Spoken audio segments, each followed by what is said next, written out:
جناب آصف پلی صاحب نے بڑے خوبصورت پیرائی کے اندر خراج عقیدت پیش کیا۔ انہوں نے یہ بتایا کہ حکیم صاحب کی زندگی کا ایک بڑا مقصد ان کا سچا پکا مسلمان ہونا اور عشق رسول تھا۔ میں ان کے دو اشعار سنا کر پھر اپنے اگلے مقرر کو دعوت خطاب دوں گا۔ ان کا کہنا ہے کہ بس کے نسبت ہے محمد سے غلامانہ مجھے، بس کے نسبت ہے محمد سے غلامانہ مجھے، کہ میری درویشی بھی رچ کے شوق شاہانہ ہے۔ گر رسول اللہ کے قدموں میں میری جان نکلے تو میں یہ سمجھوں گا کہ مجھے مل گیا تحت سلیمانی۔ حضرات گرامی، حکیم صاحب کی زندگی کی مختلف جہتیں تھیں۔ بنیادی طور پر وہ پان اسلامزم کے متاثرین میں سے تھے اور ہر اس شخص سے محبت کرتے تھے جس کا مطمع نظر اسلام اور پاکستان تھا۔ وہ فکر سید مودودی سے بھی متاثر رہے۔ انہوں نے دو قومی نظریے سے اس وقت متاثر ہوئے جب علی گڑھ یونیورسٹی کے اندر مجلس اسلامیات کے زیر اہتمام سید مودودی نے دو قومی نظریے اور مسئلہ قومیت پر 2 گھنٹے کا طویل ترین خطاب کیا، اور ان کا یہ پھر تعلق مولانا سے ملاقاتوں تک بھی رہا اور ان سے فکری طور پر بھی رہا۔ انہوں نے سیارے کے اندر مولانا پر اپنی یادداشتیں بھی لکھیں۔ تو اب میں دعوت خطاب دوں گا برادر محترم جناب امیر العظیم صاحب، سیکرٹری جنرل جماعت اسلامی پاکستان کو، کہ وہ تشریف لائیں اور اپنے فاضلانہ خیالات سے مستفید فرمائیں۔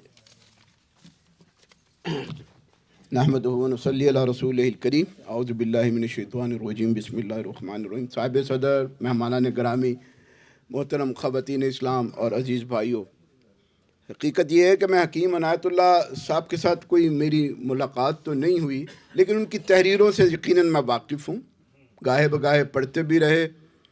پھر خاص طور پہ جناب حکیم راحت نسیم صاحب کے ساتھ اب ایک طویل عرصے سے ہمسائیگی کا تعلق بھی ہے، یہ شرف ہمیں حاصل ہوا، اور مجھے یہاں آ کر بڑی خوشی ہوئی۔ جب میں آ رہا تھا تو ڈاکٹر صاحب میں یہ سمجھ رہا تھا کہ بس چند لوگ ہوں گے، اور یہ مجھے اندازہ تھا کہ پروگرام اپنے وقت پہ شروع ہو جائے گا، لیکن یہاں آ کے حیرت زدہ رہ گیا کہ ایک اتنی ایلیٹ کلاس ہے۔ ہمارے ڈاکٹر بگوی صاحب بھی موجود ہیں، سوسائٹی کے بہت سارے لوگ یہاں پر موجود ہیں، کوئی عام لوگ یہاں پر موجود نہیں ہیں۔ اس سے مجھے یہ عزم تازہ ہوا کہ اس معاشرے کے اندر بہرحال نیکی کی، پاکستان کے ساتھ تعلق کی، تحریک پاکستان کے ساتھ کمٹمنٹ کی کچھ قدریں باقی ہیں اور اسے فروغ دیا جا سکتا ہے، اور اس کے لیے جو کام حکیم راحت نسیم صاحب کر رہے ہیں ہم سب کو ان کا ساتھ دینا چاہیے۔ چونکہ ایک طویل عرصے سے کبھی کبھی دل میں یہ محسوس ہوتا ہے کہ ہماری معاشرتی قدریں جو ہے وہ ایک ایکسچینج ریٹ کے ساتھ مل کر سارا کچھ دولت کے لیے ہو گیا۔ اچھا موبائل، اچھی گاڑی، اچھا گھر، عزت احترام صرف اسی کے لیے ہے۔ ایک وقت تھا کہ ہماری گلی کے اندر جب ڈاکیا بھی آتا تھا تو ہمارے والدین کہتے تھے کہ اس کو کھلائے پلائے بغیر رخصت نہیں کرنا چاہیے۔ چوکیدار کی بھی عزت اور احترام ہوتا تھا، ایک استاد کے لیے بھی عزت احترام، لیکن ابھی ساری معاشرتی قدریں جو ہے وہ دولت کے ساتھ ایسی شامل ہو گئی ہوئی ہیں۔